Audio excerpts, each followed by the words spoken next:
আপনি কুরবানি দিচ্ছেন, কুরবানি না দিলে কেমন হয়? এইমাত্র ছেলেকে বিয়ে করালাম, নতুন বউ আসবে, বিয়াই বিয়ান আসবে। মেয়েকে বিয়ে দিলাম, নতুন জামাই আসবে, হ্যাঁ, বিয়াই বিয়ান আসবে, দাওয়াত করা লাগবে। আপনার নিয়ত যদি এটা হয়, তাহলে কি কুরবানি হবে?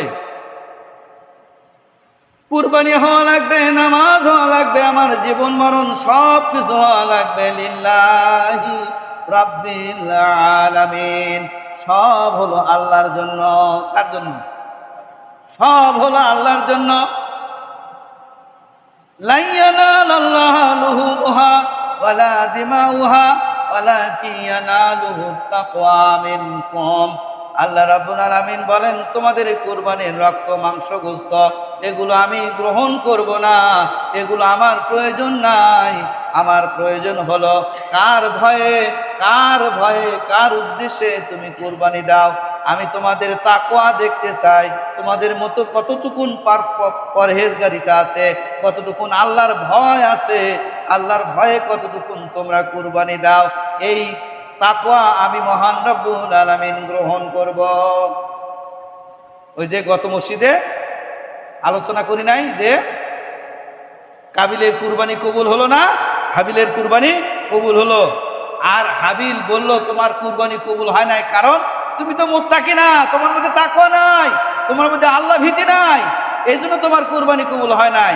তিনি বলেন ইয়াতাকাব্বালুল্লাহু মিনাল মুত্তাকিন, আল্লাহ তাআলা মুত্তাকিদের থেকে কুরবানি কবুল করে। এই জন্য আল্লাহ রাব্বুল আলামিন আমাদের অন্তর দেখবেন, অন্তর, তাকওয়া দেখবেন, আল্লাহ ভীতি।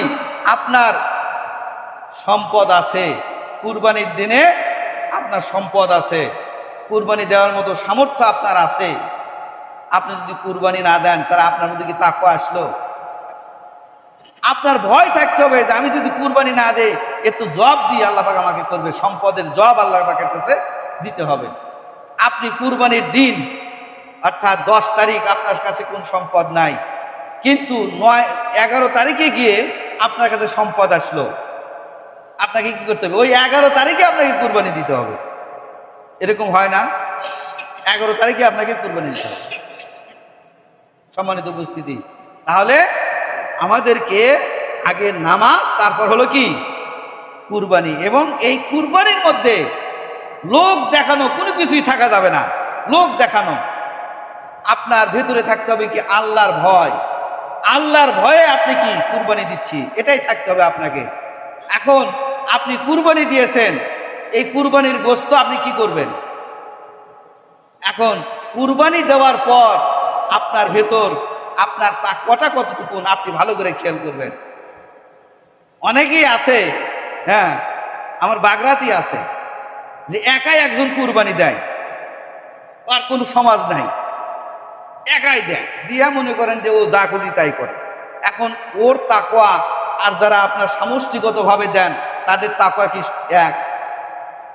সমষ্টিগত আমরা যখন কুরবানি দেই, তখন জিনিসটা কি সুষ্ঠু বন্টন এখানে হয়। কথা ঠিক কিনা? সুষ্ঠু বন্টন এখানে হয়। তাহলে এই তাকওয়া আর এককভাবে দেওয়া, এই তাকওয়ার মধ্যে কি আছে? কম বেশি আছে। এই জন্য আপনি পুরা গরু আপনি খেতে পারবেন, সমস্যা নাই, পুরা খাসি আপনি খেতে পারবেন, কিন্তু আপনার কি তাকওয়াটা কেমন আল্লাহ দেখবে না? কাউকে না দিয়ে আপনি খাওয়া জায়েজ আছে, খাওয়া জায়েজ আছে, কিন্তু আল্লাহ আপনার তাকওয়া দেবে। আপনি যে এত টাকা ব্যয় করলেন, এত টাকা আপনি খরচ করলেন, এটা যদি আল্লাহ গ্রহণ না করে, আপনি খাইয়াই শেষ করে দেন, তার লাভ হলো কি? কথা কি বুঝে আসছে? ইব্রাহিম আলাইহিস সালাম যে কুরবানি দিয়েছিলেন, এই কুরবানির মধ্যে আপনার কি ছিল? তাকওয়া ছিল। কথা ঠিক কিনা? হ্যাঁ, তাকওয়া ছিল। এই কুরবানির মধ্যে তাকওয়া ছিল। সাহাবা আজমাইন যে কুরবানি দিয়েছেন, এই কুরবানির মধ্যে কি ছিল? তাকওয়া ছিল। অর্থাৎ আপনাকে তাকওয়াটা আল্লাহ রাব্বুল আলামিন কবুল করবেন।